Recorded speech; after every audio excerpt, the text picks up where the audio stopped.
They tried to silence me before my 14th birthday, so I exposed their secret ceremony, and then my cutting was scheduled for the second Saturday after my 13th birthday. That date was burned into my mind, more terrifying than anything I'd ever faced before. I had watched what happened to my sister just 1 year earlier, and there wasn't a single part of me that believed I'd survive what she went through. Our community lived outside a place called Elliston, tucked between the woods and the far edge of a dried-out railroad line. Outsiders called us conservative, but that word didn't even begin to describe what we lived under. Girls were raised to be silent, literally. When we turned 14, we were taken to a hut in the woods and had our vocal cords cut. Not completely, just enough to make our voices softer. More gentle, as they called it. The belief was that soft-spoken wives made for more obedient women. There was no anesthesia. The doctor was some old man who'd been doing it for decades, and he used the same rusted tools every single time. They were heated in fire, but never properly cleaned. Some of the older women claimed that pain was part of the purity. I always thought that was just something they told themselves so they could sleep at night. My sister, Jana, had been through it just after her 16th birthday because they'd pushed hers back after an illness. It was supposed to be a celebration of womanhood, so they threw her a dinner the night she came home from the hut. I remember her sitting there at the table, trying to thank them. But only this whisper of air came out, like a balloon deflating. Blood soaked through the white gauze around her neck and started dripping onto the edge of her plate. She tried to sip her soup, but every swallow looked like it might kill her. Her hands shook. Her eyes darted toward me across the table, and I could see it. The fear. The kind you don't recover from. Later that night, when everyone else had gone to bed, I tiptoed into her room. I sat next to her while she tried to write something down. I whispered, "Did it hurt?" And she just looked at me. Then she started to nod, and her lips parted like she wanted to scream, but nothing came out. Just this horrible wheezing sound. 3 weeks later, I woke up to her gasping for air. The noise pulled me out of sleep like an alarm going off. I ran into her room and found her collapsed on the floor, clawing at her throat, eyes wide, blood on her pillow. The stitches had torn open in the night. She was choking on her own blood. My parents didn't even call for help. They just threw her into the back seat and drove her to the same place where she'd been cut. I came too, though they didn't say a word to me. I sat in the car, gripping the seat, trying not to throw up from the smell of blood. Inside the hut, Jana couldn't breathe, couldn't speak. She wrote, "Can't breathe," over and over on a piece of cardboard while the doctor looked at her like she was some kind of puzzle he couldn't be bothered to solve. He restitched her throat without anything for the pain. Her whole body jerked every time the needle went in. After that, she couldn't sleep lying down. She was too scared of drowning again. She would doze off sitting up against the wall, legs curled under her, throat wrapped like a mummy. And then, the worst part came. 3 boys at school, older, mean, awful, cornered her in the sports supply shed. Everyone knew cut girls couldn't scream. That was the point. When she came out 20 minutes later, her shirt was torn, her hair was a mess, and her hands were shaking like leaves in a thunderstorm. She wrote everything down, names, details, all of it. My parents didn't believe her. They said she was confused, said maybe she wanted the attention. The school said there wasn't enough evidence to do anything. Her voice had been stolen, and now her truth was stolen too. 8 months later, she was gone. She didn't leave a long note, just a page in a notebook she used to carry around. Each word was printed carefully in pencil. "I feel buried alive in my own body." At the funeral, my mother gave a speech about how Jana had always been too sensitive. She said my sister should have embraced her role like the other women. That pain made us holy. That silence was our power. I stood in the back, watching all the cut women nod their heads while their husbands rested hands on their shoulders. It wasn't affection, it looked like control, like ownership, like they were holding down ghosts. No one mentioned that Jana had begged them not to do it. No one talked about the bruises or the shed. They just said God called her home. That was the moment something broke inside me.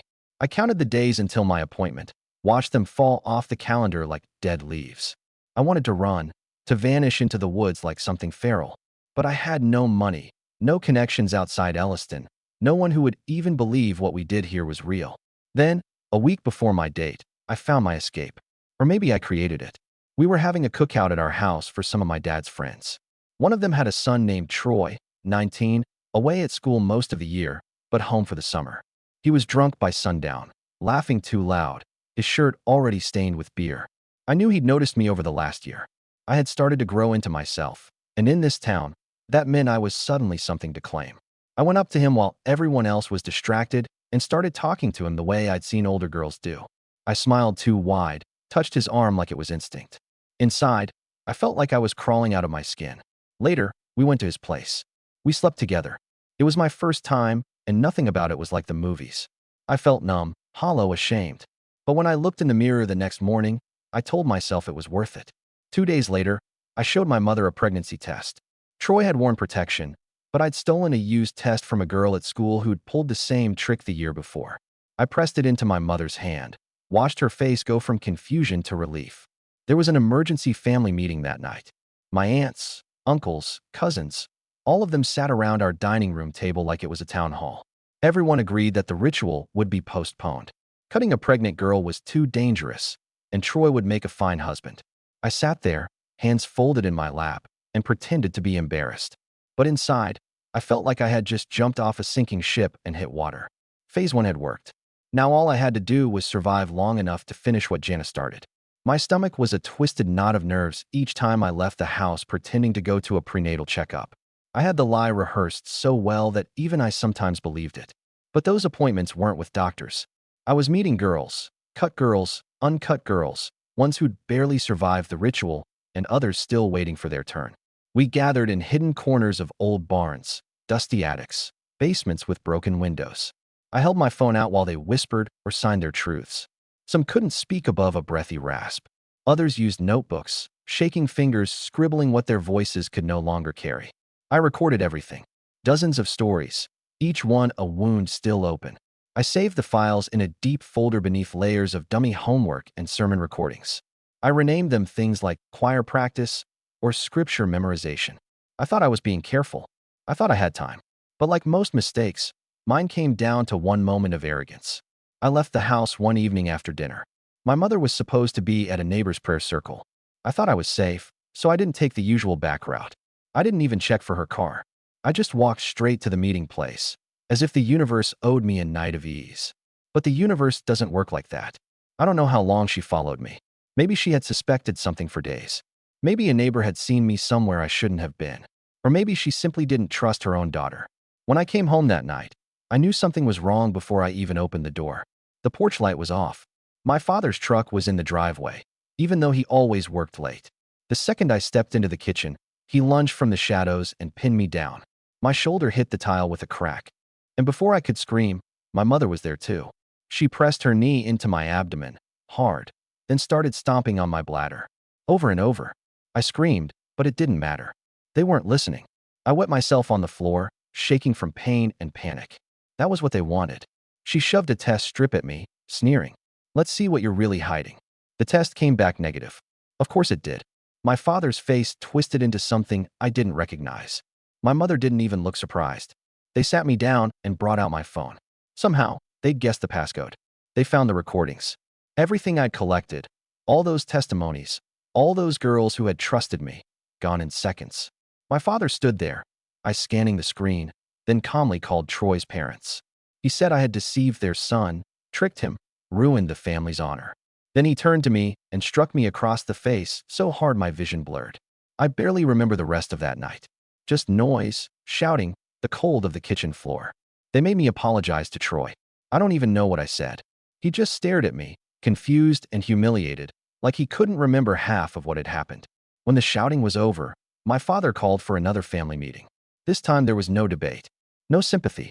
They'd already made the decision. We're doing a triple cut, he said. Tomorrow morning. He said it like he was announcing the weather. Just something that needed to happen. He told me I'd never speak again, not even a whisper. Maybe that would teach me something. Then he let me fall to the floor like I was garbage he no longer cared to hold. They locked me in my room from the outside. I sat on the floor, ribs aching from where he'd grabbed me, breath coming in short panicked bursts. The boards on my window had been nailed shut. I was sealed inside, a package waiting for delivery. Around midnight, I heard something tapping at the glass. I jumped up, my heart pounding, thinking maybe, just maybe, someone had come for me. But it was just a branch in the wind. I pulled my phone out of my pocket, praying they hadn't taken it. It was there, but when I opened the folders, empty. Every voice erased. Months of work gone. Every girl's story wiped out like it had never mattered. Then I heard my mother outside the door, speaking on the phone. Her voice was quiet, but the walls were thin. She was talking to the doctor, confirming the procedure. I pressed my ear to the wood and listened. No solid food for 2 weeks. Heavy risk of bleeding. Full restraint required. I heard her say that sedation wasn't an option. She said I needed to be awake so the doctor could judge how deep to cut. I searched my room for anything sharp, anything I could use, but they had removed it all. Not even my nail file remained. The message was clear. There was no escape this time. At dawn, I heard voices downstairs. People arriving. Extended family. All there to make sure I didn't try to run again. When the door finally opened, my father stood there with 2 of my uncles behind him. They didn't say a word, just yanked me to my feet. My mother followed with the white dress in her hands. It was Janice, still stained despite all the washing. She slipped it over my head like it was just another chore to complete. Downstairs, more family waited. Some of the women wouldn't look at me. Others nodded like I was finally doing the right thing. My grandmother sat in her chair, scarred throat visible above her collar, eyes dead and distant. They zip-tied my wrists in front of me. The plastic cut into my skin as I tried to move. They treated me like cargo. Not a girl. Not a daughter. 3 cars waited outside. I was shoved into the middle one, flanked by uncles. My father drove ahead. More followed behind. No room for error. No space to run. We passed the school where I had recorded the stories. A few girls were outside, walking to class. One of them saw me in the white dress and froze, her eyes wide with fear and recognition. Then we turned off the road and into the woods. The hut appeared just like I remembered it from when Jana was brought here.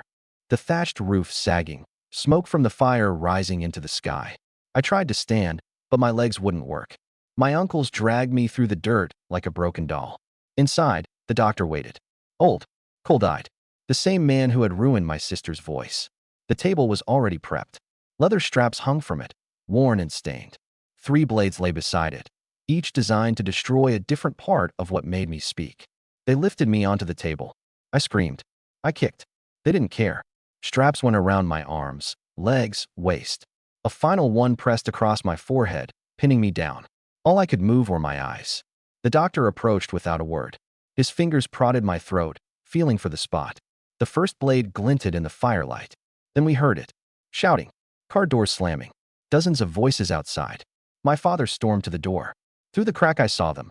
Cars pulling up. Mothers, daughters, girls I had interviewed.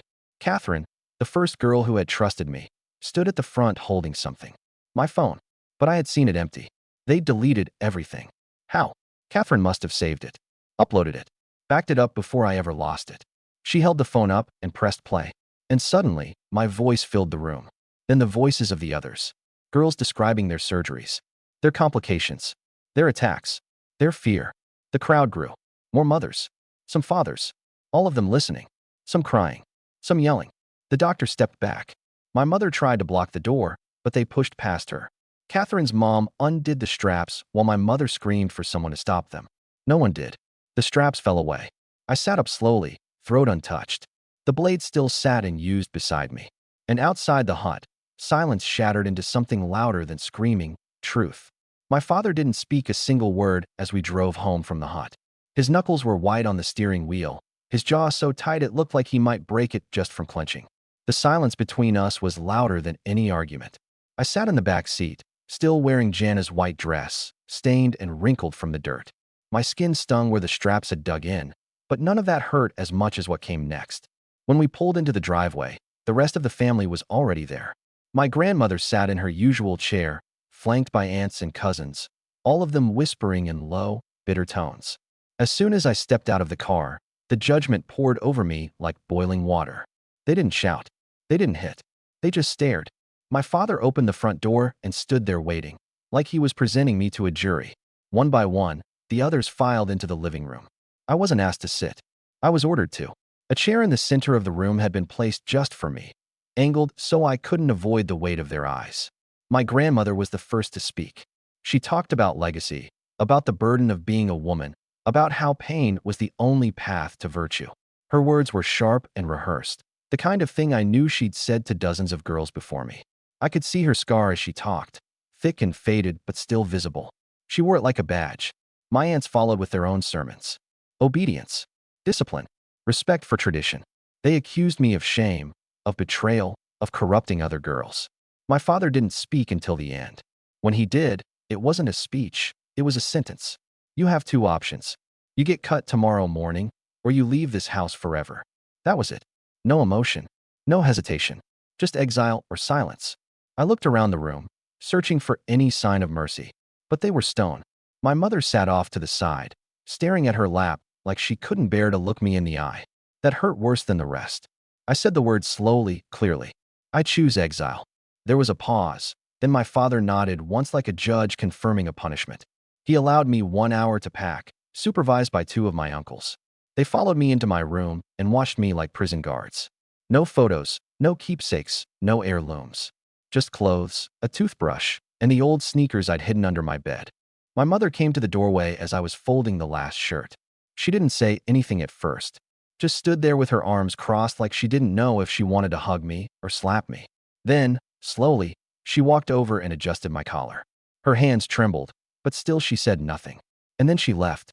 When I came down the stairs, the family had lined up like a funeral procession. Some turned their heads away as I passed.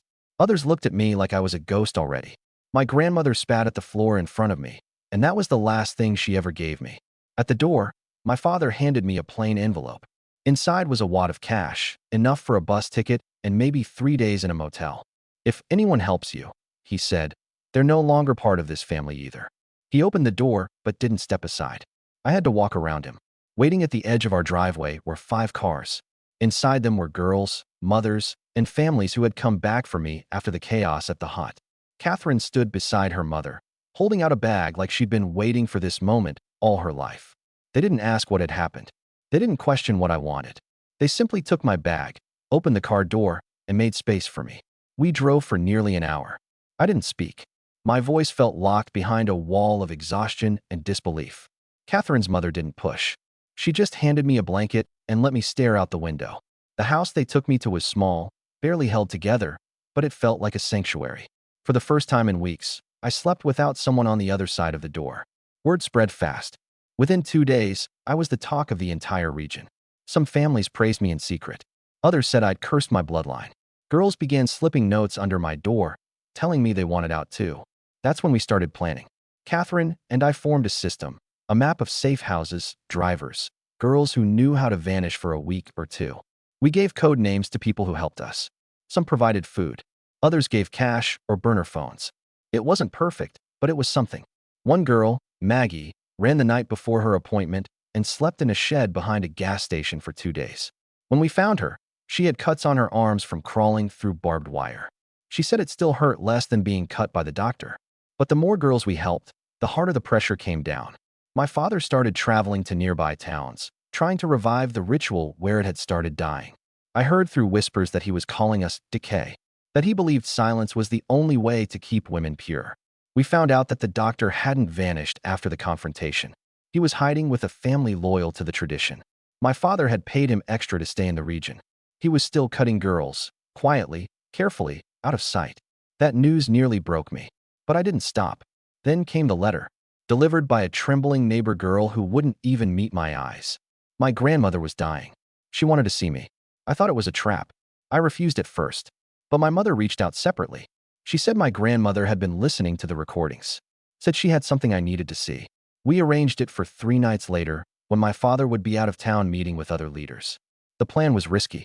Catherine's mom would drive me and wait outside. If anything went wrong, I'd run. The house looked smaller than I remembered. The porch light blinked twice, our signal. I crept through the back door.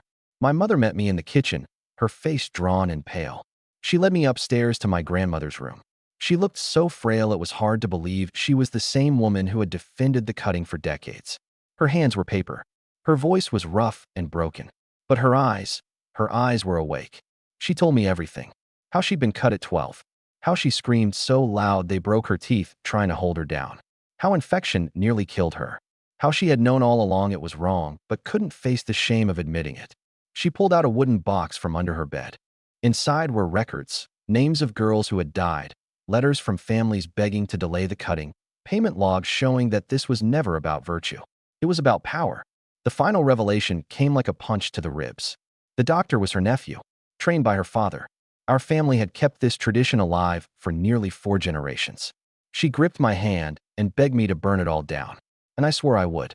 I left that house with the box under my arm and fire in my chest. That night, we copied every document, backed up every file. Catherine and I knew what we had wasn't just evidence. It was dynamite. The next time my father tried to speak in public, we'd light the fuse. The day of the town hall meeting, the sun came up red like something had already burned. I sat in Catherine's kitchen while her mother ironed my shirt, trying to make it look like I hadn't lived out of a backpack for months. She didn't speak much, just offered me tea with honey, as if preparing for war was no different than making breakfast. That morning, word had gone out that my father would be speaking at the regional gathering of elders. Every family that still followed the ritual was expected to attend. They framed it as a conversation, but we all knew it was a last push to hold the tradition together. He would stand at the front of that hall and spin lies until they sounded like truth. But this time, we would be ready.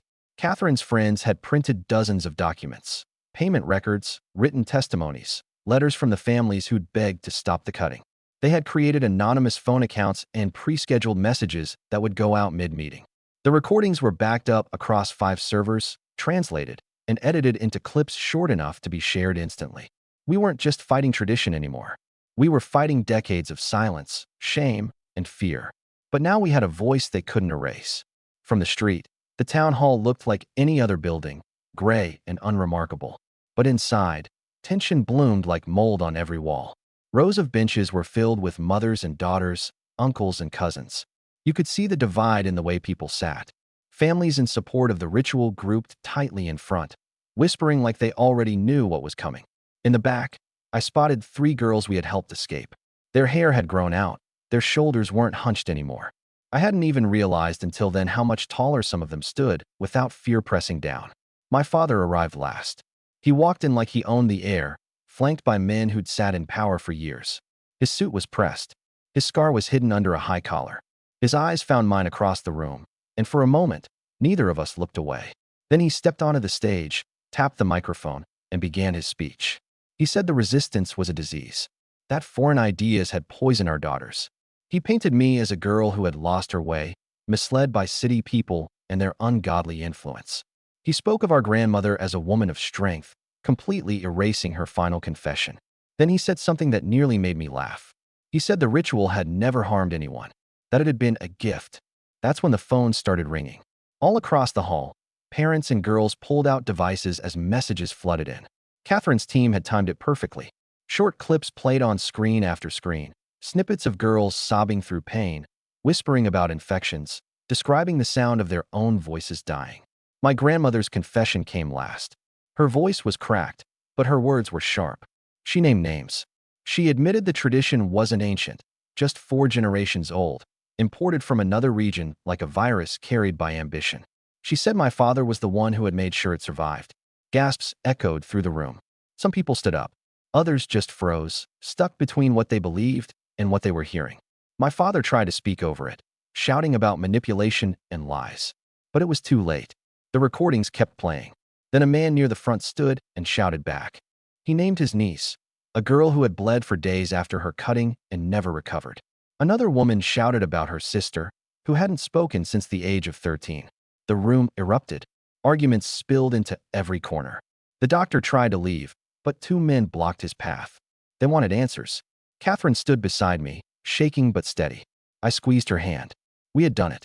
By the end of the meeting, it was chaos. But it was our chaos. The kind that cracks old walls and lets new light in. Outside, the crowd didn't disperse. Parents cried in the parking lot. Daughters hugged each other like survivors of the same storm. Some families tore up their cutting appointment cards right there on the steps. Back at the safe house, we waited for what would come next. We didn't celebrate. Not yet. We knew how deep our enemy's roots went.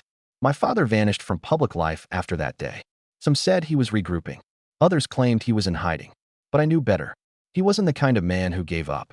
2 weeks later, families that had spoken against the cutting had their businesses vandalized. Supporters received anonymous threats. A few girls even disappeared from school again, returned days later with bandages on their necks and haunted eyes. We had won a battle, but not the war. That's when we made the decision to go public outside the community. Catherine and I uploaded everything online under a fake name. We shared the documents, the audio files, the testimonies. We created a network that stretched beyond our region, connecting with girls in other towns, other states. places we'd never even heard of. The response was overwhelming. Hundreds of messages came in. Girls from other communities were facing the same thing. Some had worse versions. Others had rituals that were different in form but identical in cruelty. We were no longer alone. The network became a lifeline. We built maps of escape routes, organized safe spaces, connected girls with counselors, doctors, and lawyers willing to help. It became something larger than us, a machine made of survivors. That's when my mother reappeared. She showed up unannounced at the safe house. I nearly didn't open the door, but something in her face stopped me. She looked older, more tired. She held out another box. This one wasn't from my grandmother. It was from her. Inside were more records, letters she had found in the attic, receipts showing how much money had been made off every girl cut, old appointment logs marked with red XS. Some of them dated just days before the girls had died. She stood in the doorway and said something I'll never forget. Do something better with our name than we ever did. Then she left. We burned the cutting hut 2 weeks later. Hundreds of us gathered. Mothers, daughters, sisters, a few fathers too. We didn't shout. We didn't cheer. We stood silent as the flames rose, as if giving the silence back to the fire. When the roof collapsed, someone started humming. Then another joined. Soon we were all singing. Not a song from tradition, but something new, something borrowed from every voice that had survived. That night, I slept without fear for the first time in years. But I knew it wasn't over. My father was still out there, and the blade hadn't finished moving yet. 3 months after we burned the hut, I started attending night classes at a small clinic in a town 2 hours east. It wasn't official schooling, just a volunteer nurse named Yvonne who met with girls like me twice a week, teaching us the parts of our bodies we were never allowed to know. We studied anatomy in a cramped back room that smelled like bleach and hope, surrounded by diagrams and worn-out textbooks. I traced illustrations of the larynx with my fingers and listened as Yvonne taught us what each muscle and nerve was called. With every lesson, I became more aware of what they had tried to take from me. The anger didn't fade. If anything, it deepened. I looked at those medical charts and remembered the blades. I remembered the straps. I remembered the moment the doctor touched my throat and marked me like property, while I memorized each structure of the voice box. I imagined carving a future where girls would never need to flinch when they swallowed. Back home, Catherine kept the safe house running with more grace than I could ever manage. She had a way of sitting beside frightened girls in silence that made them feel safe without needing explanation. We stopped thinking of what we were doing as survival. We had become something else entirely. The movement had grown louder than we'd ever expected. Word traveled farther than we planned, crossing into towns we couldn't even locate on maps. One morning, we received an email from a girl in Arizona who said she'd recognized the ritual in a local church. Another from Louisiana told us she'd found one of our files taped to the back of a public restroom door. What we thought was a local fire had become something that crossed borders and buried itself in systems far older than we'd imagined. And then one day, a girl named Marnie showed up at the safe house with bandages around her neck and bruises in the shape of fingers. She told us she had escaped from a ceremony in a town called Florence Ridge. None of us had ever heard of it. When we pulled up our network maps, it wasn't on any of the routes. That alone made us uneasy. Marnie said the doctor there was new. He didn't wear a mask like the others. He limped slightly and wore a silver ring on his pinky. She hadn't seen his face clearly, but she remembered his hands, strong, familiar, and calm in a way that made her stomach churn. The second she said he limped and wore that ring, I knew. I didn't need proof. I didn't need to see him. It was my father. Some part of me had always known he wouldn't stop. My father was not the kind of man who accepted defeat. If he couldn't spread the tradition through one town, he'd carry it like a plague into another. He'd change his name, shift the doctrine, adjust the language just enough to make it seem like something new. But the blades would stay the same. The pain would repeat. I wanted to go straight to the authorities, slam down the box of files, show them Marnie's bruises and demand justice. But Catherine stopped me before I could act. She reminded me that people like my father were protected, and the law had looked away too many times already. Instead, we prepared to go ourselves. We didn't announce anything. We told no one. If we didn't return in 3 days, our team would release every document to every newspaper and outlet we knew. It was enough to make me feel steadied again. I packed light, just a small bag, my grandmother's file box, and a burner phone. Yvonne came with us, quiet and serious, the way women are when they've seen too much and still choose to help. When we arrived in Florence Ridge, the town felt like it had been dipped in silence. Windows were closed. Lawns were trimmed too neatly. People watched us from behind curtains. No one smiled. We found the shed on the edge of the woods. Ivy covered the sides, but the new lock on the door gleamed like it had been installed just that week. Inside, the smell nearly made me gag. Bleach, blood, iron. The walls were stained with old moisture. A small table held surgical instruments that hadn't been cleaned properly. In the corner, we found a girl, barely 11, maybe 12, bound to a chair with a cloth over her mouth. Her eyes were red from crying. She looked drugged, like her body hadn't caught up to the panic in her mind. We untied her, helped her drink water, and she whispered the word we'd all needed to hear. Help. That's when the door creaked open. He stepped in like he'd just come home. His eyes landed on me, and I saw no surprise. No guilt. Just that cold steadiness I had known since I was small. He shut the door behind him, slowly, and said one thing. I should have finished you when I had the chance. I didn't flinch. I didn't move. Yvonne stepped in front of me instinctively, while Catherine pulled the girl behind her toward the wall.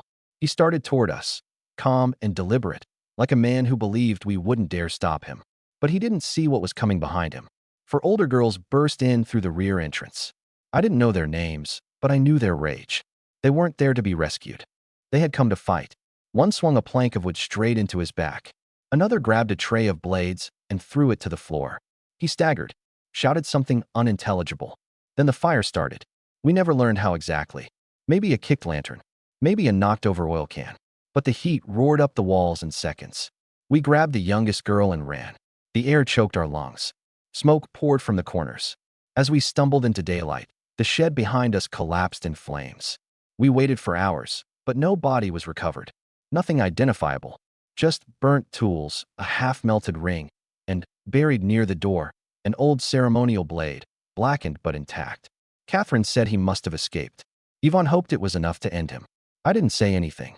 I knew my father too well. Even if he was dead, his doctrine had followers.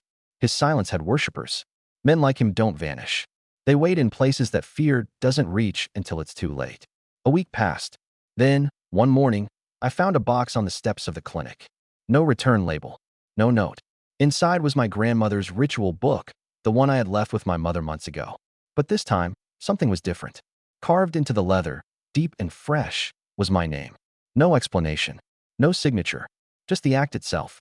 My name burned into the cover like a passing of a torch or a dare to pick it up. I didn't cry. I didn't throw it away. I didn't tell Catherine right away. I just ran my hand over the letters, closed the book, and carried it under my arm as I walked inside the clinic. That afternoon, I stood in front of the classroom with a diagram behind me and a pointer in my hand. I showed them the parts of the throat, the cords, the muscles, the nerves that carry sound. I taught them the anatomy that had once been used to justify our pain. I told them where the blade used to aim. And then I showed them how we fight back now. How we use the same knowledge they tried to keep from us to save each other. To break the cycle. To make the pain stop here. Not with silence. Not with suffering. But with truth that cuts deeper than any knife ever could.